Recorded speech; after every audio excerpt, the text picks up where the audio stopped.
Welcome back. Episode number 26 of the Josh Kane Presidential Fireside Chat. The late, great Theodore Roosevelt. He takes over William McKinley's second term. He was only about 6 months in when he was assassinated. And Theodore Roosevelt becomes the president. He does not have a vice president during that term. He does win he wins his own term in 1904. His first wife, Alice, dies, and while giving birth, his mom actually dies on the same day.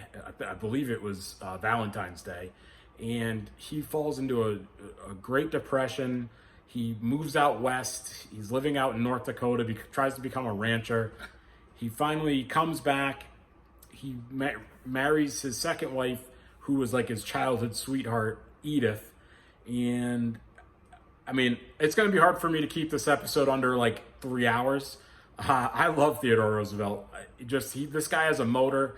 He's constantly in motion. He reads a book every single day. He wrote tons of books. He just constantly on the move.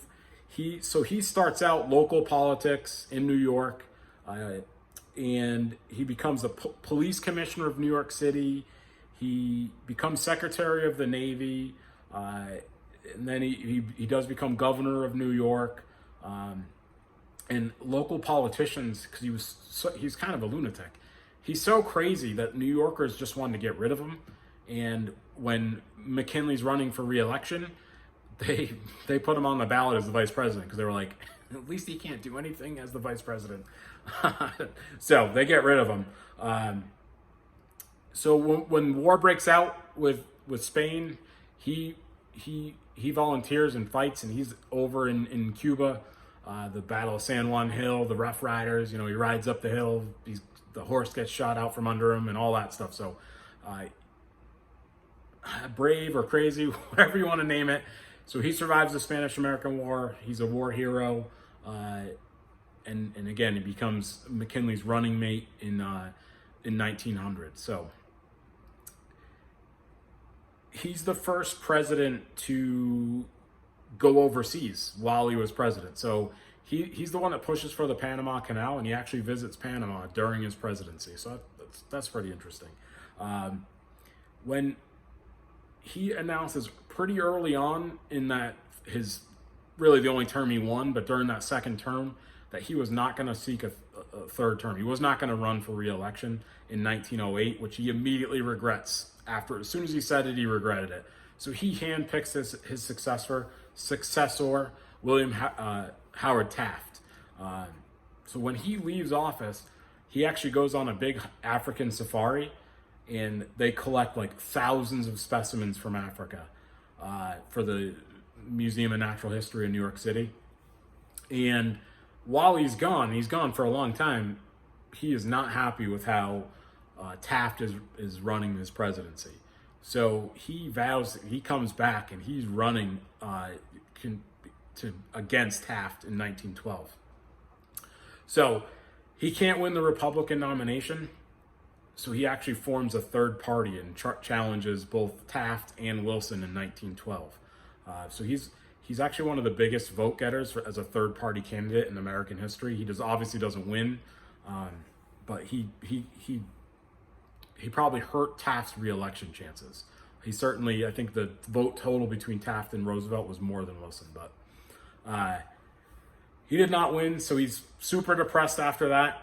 He actually goes down to the Amazon, down in Brazil, and they go on this huge trek to chart an uncharted river, and it was thousands of miles long, and just a crazy adventure. He ends up getting malaria. He almost dies on the trip. He loses 70 pounds.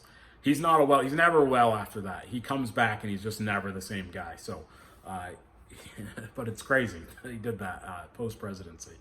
So he's definitely a president of consequence. Again, we could go on and on here.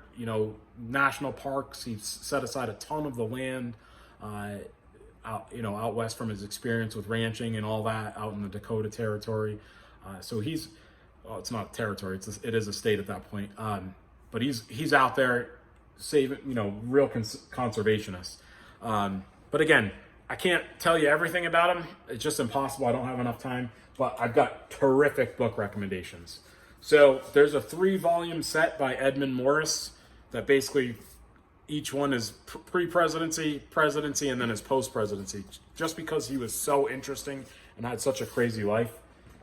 David McCullough's Mornings on Horseback, again, more about his childhood leading up before he was governor. And then finally, this book is so terrific. This is the same person that wrote the James Garfield medical book. This one is it's just basically on his tour of the river in Brazil. I mean, it's unbelievable, this book. It's a quick read, easy book, but it's like not a crime thriller, but it's like a thriller, survival out in the Amazon and what they went through to get back. I mean, again, they lost people along the way, and he almost died at the end. I mean, it was touch and go. He barely makes it out alive. So great book. Travel recommendations, I mean, there's tons. The Velvet Hammer, for her 40th birthday, we actually did a Panama Canal cruise. That was awesome. I don't know that we're going to be doing cruises anytime soon. I don't want to get stuck on a Corona ship.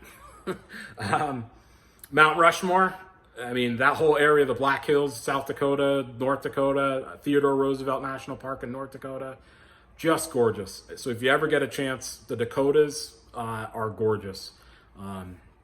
And so when you're out, if you go to Mount Rushmore, there's the Crazy Horse Memorial where they're building a new rock formation or whatever. It's a total scam. I don't have any doubt in my mind it's not real, and they're never going to finish it. They're just laughing all the way to the bank. There's no way they're going to do it. They've been working on it for decades. I guarantee in 20 years, I'm going to go back and it's going to be exactly the same spot it was when I was there for the Crazy Horse Memorial. They've got like a 50,000 square foot visitor center, which is beautiful site. It's gigantic. The Mount Rushmore would fit in the hair of the horse. I mean, this thing's going to be massive. There's no way they're ever going to finish it. It's a total scam. Other travel recommendations. He's buried in Oyster Bay on Long Island. I have not been there. You can tour his home. I have not done that. It was going to be a daddy daycare trip this summer. Unfortunately, it was canceled.